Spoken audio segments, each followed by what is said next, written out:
第5课，了解配偶的家庭背景。曾经有人问过这样一个问题：你真的了解枕边人吗？自强一听就笑了，当然了解啊，我们结婚这么多年，明美喜欢什么，讨厌什么，我全都知道。明美在旁边却翻了个白眼。是吗？那我小时候最喜欢的玩具是什么呢？自强一愣，想了想，竟然答不上来。事实上，我们往往以为自己了解伴侣，但却忽略了对方成长背景中的那些故事，而这些故事往往是理解伴侣行为和情绪的钥匙。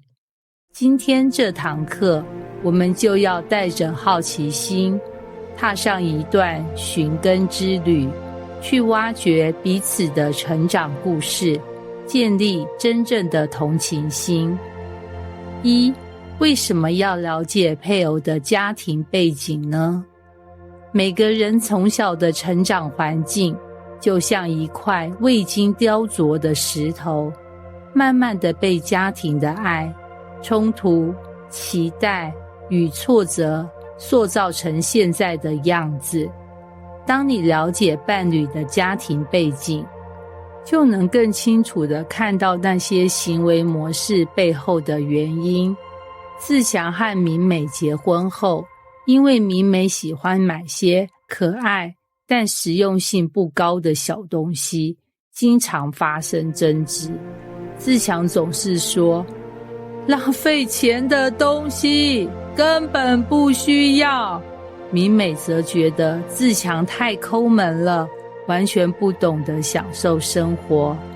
直到一次深谈，明美才知道自强的父母在他小时候经历过一场财务危机，连自强上学的学费都差点凑不齐。从那时起，自强学会了钱要花在刀刃上，节俭成了他的生存信条。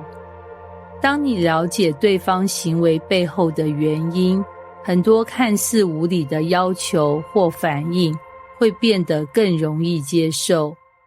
明美习惯在家里安排一切，连厨房用品摆放的顺序都要精准到位，让自强觉得根本没自由。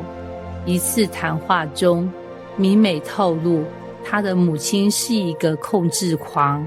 明美从小觉得自己的生活一团乱，所以成年后特别想掌控周围的事物，弥补童年的不安全感。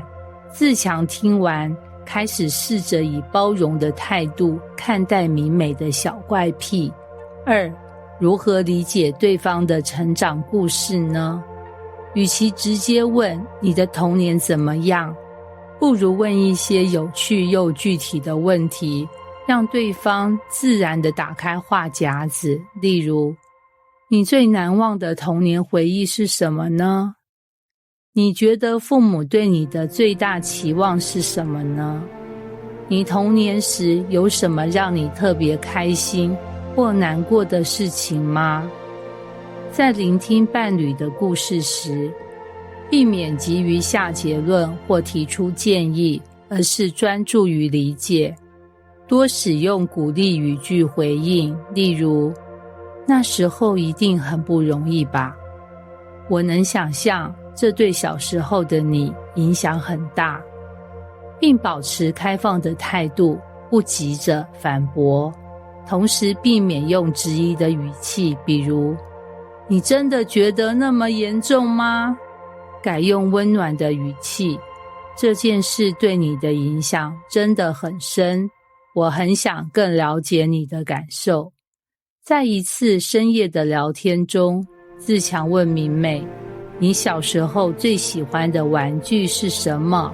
明美笑了，是一个破旧的玩偶，那是我爸在我5岁时送我的唯一的一个礼物。自强第一次感受到明美看似爱买东西的习惯，其实来自于童年的物质和情感上的缺乏。3、建立同理心，让成长故事变成理解的桥梁。同理心并不是同意对方，而是站在对方的立场，感受对方的经历与情绪，让他觉得被看见和理解。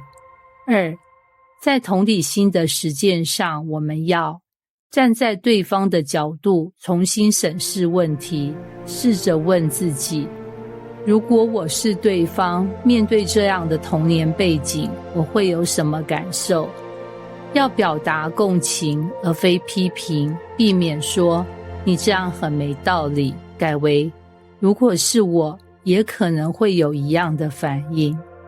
明美的父母在她10岁时离婚，这让她在成长过程中对婚姻充满不安感。结婚后，明美常常因为小事怀疑自强的忠诚，让自强感到无端的压力。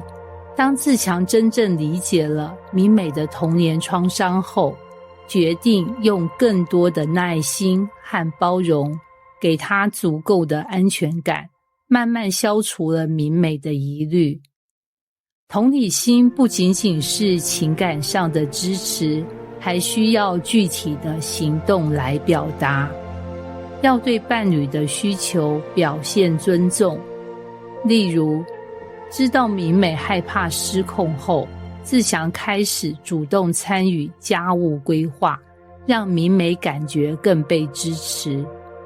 同时用小举动传递关心，例如明美发现自强重视节俭后，学会在花钱前与他讨论，这让自强感到被尊重。4、构建彼此的成长地图。1、每对夫妻准备一张空白的成长地图表格，包含以下3个栏位：童年时期的关键事件，对你的影响，你认为这对婚姻的影响是什么？各自填写后，轮流向伴侣分享，伴侣在旁边记录自己听到的关键点。3、讨论这些成长经历如何塑造了彼此的性格，并寻找互补之处。来看看自强与明美的交流。自强在地图上填写了父亲的严厉，并指出这让他变得不善表达感情。明美则填写了母亲的控制欲，导致他对自由格外敏感。通过这次的活动，他们意识到两人的弱点其实正好可以成为彼此的补充点。自强可以学习明美的情感表达，而明美则能从自强的稳重中找到安全感。结语：爱需要时间与理解。通过了解彼此的家庭背景和成长故事，我们才能真正读懂对方的情绪密码。